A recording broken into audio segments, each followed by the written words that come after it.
Well, that escalated quickly. If you saw my previous video on this Echo 5 dock, which I've been running, it's been absolutely fantastic, but I've been finding that I have been using it in my bag when I go away because it's so useful.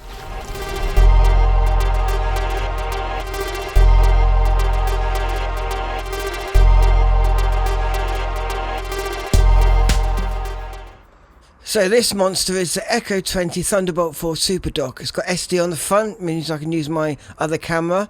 Some USB extra on the front there as well. We've got power, HDMI, and we've also got the locking mechanism for the connection to the computer, which is absolutely fantastic. Really good, that is. Some more Thunderbolts. Unfortunately, I can't bring Ethernet to the bench yet, but I'm really interested in checking out these audio outputs. So let's get it vaguely installed.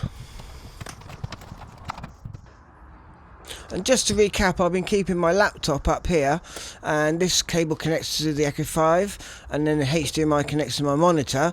But because the Echo 20 has HDMI out, this is another connection I won't need to use. I'd like to just highlight this locking connector here. You just push that into there till it clicks and it won't come out, and then when you put it into the Thunderbolt port, you can then use a screw to tighten it up, and this will ensure that it won't pop out, ensuring the best connection to your computer as possible. I would have loved to have seen one of these on the Echo 5, not sure why they didn't do it. Once you've done it finger tight, you can then just cinch it ever so slightly, like less than a quarter of a turn, and then you know that's not going anywhere. Great connection. So if everything goes to plan, I can get rid of this sound card and hopefully use the audio outputs on the Echo 20 dock. That way I can bring signals to the bench. So I'm going to make myself some special cables, phono to breadboard wires to connect to my electronics.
Okay, I've made a couple of cables here.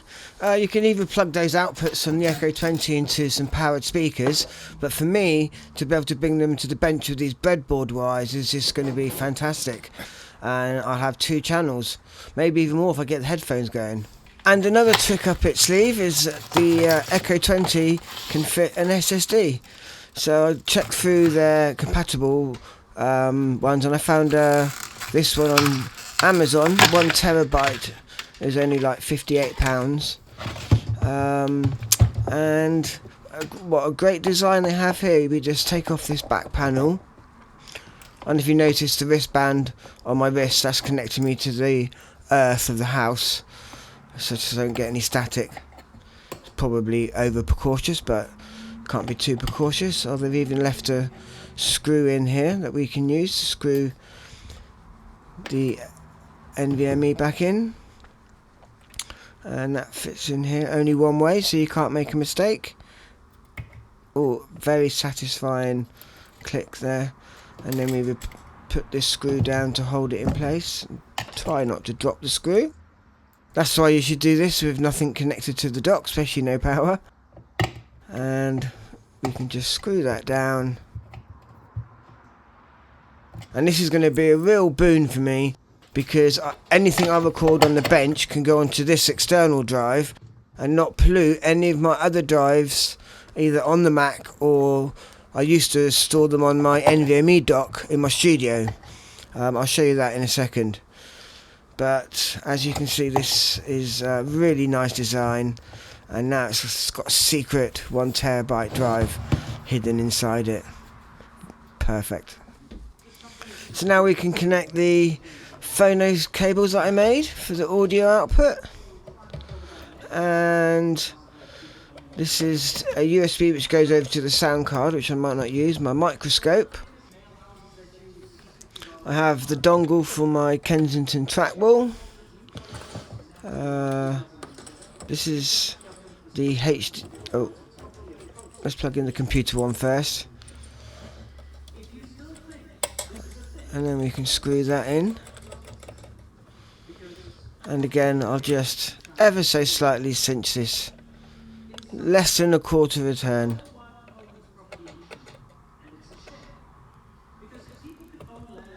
Just for a bit of reassurance. The HDMI to the monitor. And we have the power cable. And finally, the keyboard, which I'm going to have to use a little adapter to make it into a Thunderbolt connector.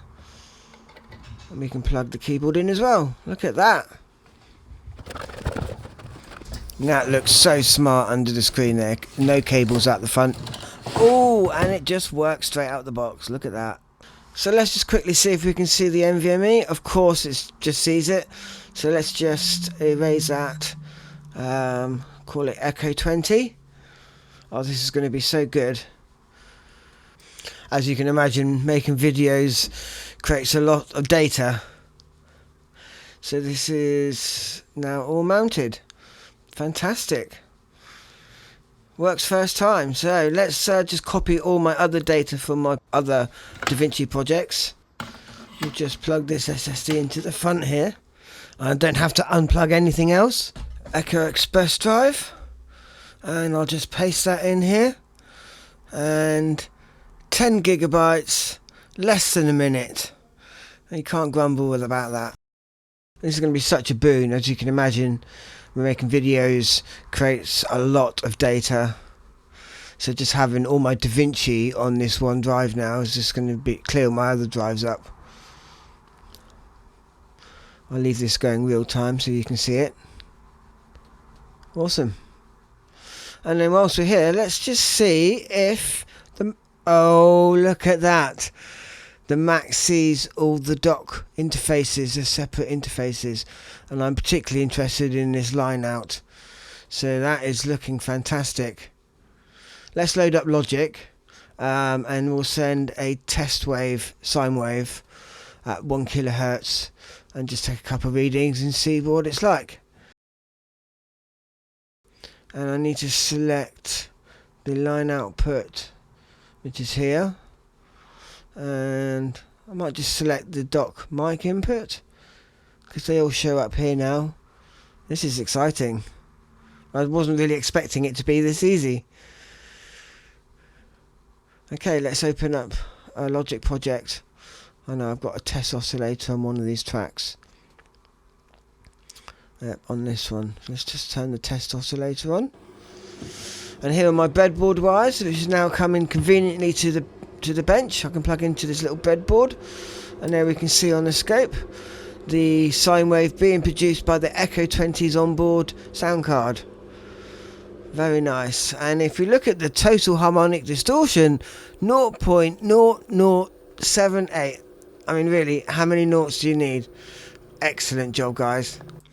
So in my studio here, I boot from this dual NVMe dock that keep it separate from my internal hard drive. The Echo 11 does all my other USB duties, including a display adapter for one of my monitors, and this USB hub for all my licensing dongles goes to the Echo 11 as well. And the Echo Express SE1 holds my PCIe RME RayDat card, which comes in on its own bus to give me all my inputs and outputs to the rest of the studio. So yeah, I guess I'm a bit of a fanboy, but Sonnettech, it just works. Now I use the smallest Mac there is, and just to show you how easy it is to carry the Echo 5 around, the power supply has this really cool right angle so it doesn't get damaged when you put it into the bag. And power supply is such high quality, it's even bigger than the Echo 5 itself. but that fits in there like that. And I normally carry a couple of SSDs and their associated cables, and then I'm off on the road. But it turns out the Echo 5 has been perfect for the guest room here. If you have guests over, I leave this power cable, so if they've got power cables with different country plugs, doesn't matter, they can charge all their devices, copy their data, and it gives me a sneaky way that I can permanently charge my LoRa Meshtastic radio and to keep a permanent node on the go. So that's another excellent use of the Echo 5. Gives your guest room a kind of 5-star experience. So back on the bench here, and I'm really surprised by the quality of the sound card built into the Echo 20 dock, and that's applying me 2 signals to this filter. I'm also working on this chorus, more on that on another video, but the dock here is really neat and tidy, and now I'm only using one cable to connect it to the laptop. And all the other cables are at the rear now, so it makes it extremely smart. So does the Echo 20 Thunderbolt 4 SuperDock live up to its name? I think it does. Catch you next time.